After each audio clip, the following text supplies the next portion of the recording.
সব সময় একই নিয়মে রান্না করতে হবে এমন কোনো কথা নেই। রান্নায় একটু ভিন্নতা আনলে ক্ষতি কী? আজ ঝামেলা না করে চাল না ভুনেই বিরিয়ানি রান্না করব।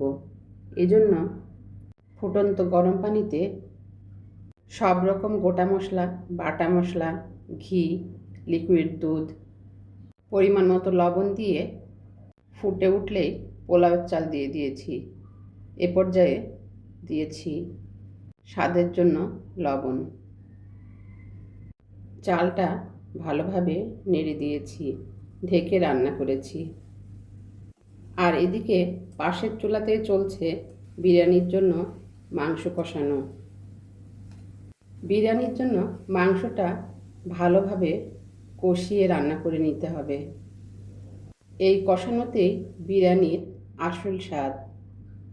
এদিকে আমার পোলাওটাও রান্না হয়ে গেল। একটা বাটিতে কিছু পরিমাণ উঠিয়ে রাখছি। এ পর্যায়ে রান্না করা মাংসটা বিছিয়ে দিলাম। উঠিয়ে রাখা পোলাওটুকুও দিয়েছি আলু বোখরা, পেঁয়াজের বেরেস্তা। এ পর্যায়ে কেওড়া জল দিয়েছি, ঘি। এ পর্যায়ে সামান্য ফুড কালার, এক ফালি লেবুর রস। এতে করে দারুণ একটা সুগন্ধযুক্ত হবে। এভাবে আমি কিছুক্ষণ দমে রেখেছিলাম।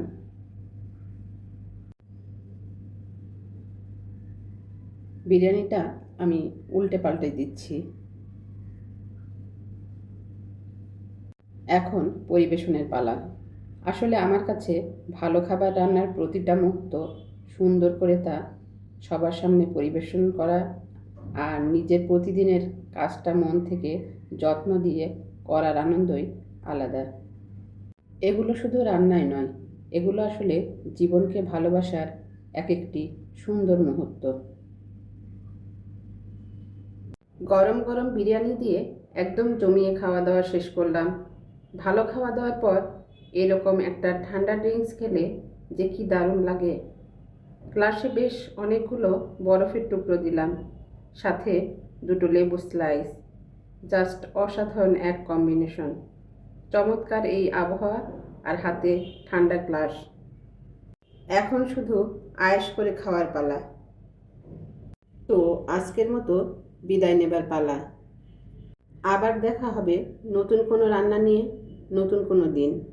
সেই পর্যন্ত সবাই ভালো থাকবেন, সুস্থ থাকবেন।